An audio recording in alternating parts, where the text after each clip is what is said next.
Wow.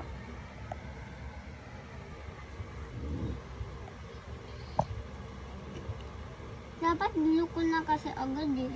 Hindi pwede kasi nga sa school mo i-blue yan.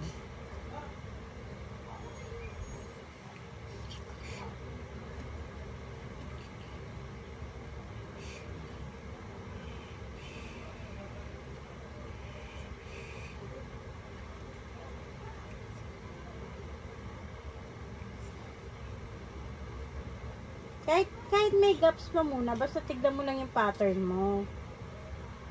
Tignan mo lang kung ano yung kung ano yung idea mo kung ano bang gagawin mo. Saka kahit may gaps, kahit may mga ano muna, okay lang din. Kahit may flow? Oo. Kasi sa school mo naman siya aayusin ng maganda, diba? Tama ako? Opo. Ngayon ay gumagawa lang tayo ng pattern. Kung para sa school, ready ka na. Oh, is that a SAR? Ay, yung sun na nasa flag ng Philippines, no? Oh, it's a flower. It can be also a flower. You can make flower nga gagawin ko. Oh, flower pala. Dapat pala green yung binili natin. Red and blue flower nga eh.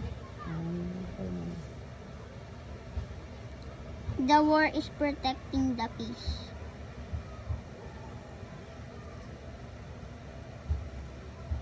Mami, alam ko na anong name nito. Ano?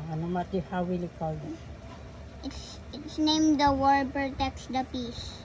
Huh? The War Protects the Peace. The war pet? The War Protects the Peace. Di ba yung blue nasa circle? The war protects the peace. Sige nga, explain mo. Why do you call that the war protects the peace? The war protects the peace. Kaya nga, why do you call that? It's because the blue symbolizes peace and all the red symbolizes war.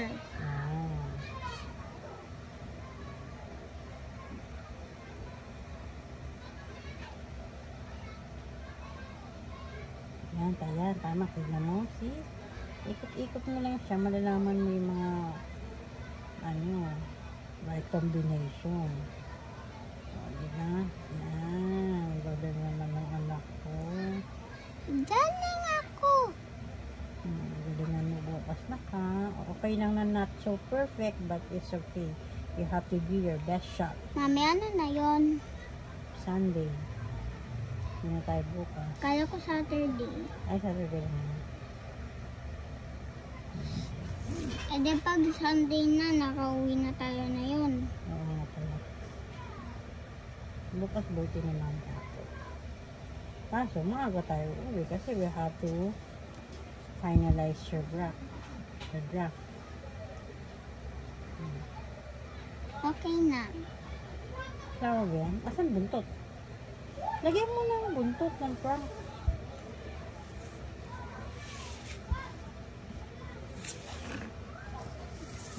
Dito. Blue, saka blue. Diba? Tapos may petal. Yan, blue. Parang dalawang flower siya na pinagtugtong mo. Am I right? Dito yan, ito. Huwag na red, blue na. Ito, blue. Yan, tapang blue. Tapang blue.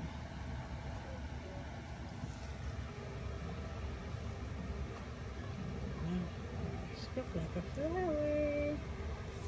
Dagdagan mo pa yung blue. Mukha siyang ant, diba? Tingnan mo dito. Dagdagan mo pa ng blue sa buntito. Mami, mukha siyang ant dito. Tingnan mo. Oo, sige, dagdagan mo pa ng blue. Ito yung ant mandible. Parang teeth niya. Tapos lagyan mo ng red sa tuktok pa. Sa top. Para antena. Isa lang. Bakit? Sa middle, yan. Bakit? Wala, ano ba yan? Ay, wag alisin mo na para siya. Yan, dalawang flower na lang siya. Yan. Ay, pangit eh. Digtang mo pa na isa pa sa middle ng red. Yan. Kasi parang nabitin siya. Yan o, pogi. Ayan. Okay na ba yan? Mm-mm. Oh, now, explain to me.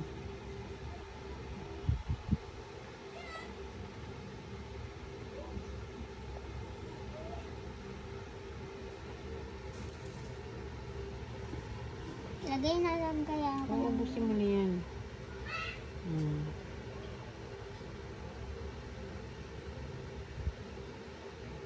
Mukha na ba siyang flower? Mami, ant nga gagawin ko eh. Ano na ba yan? Mm-mm.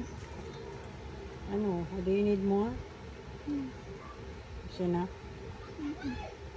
Paano naging ant yan, no?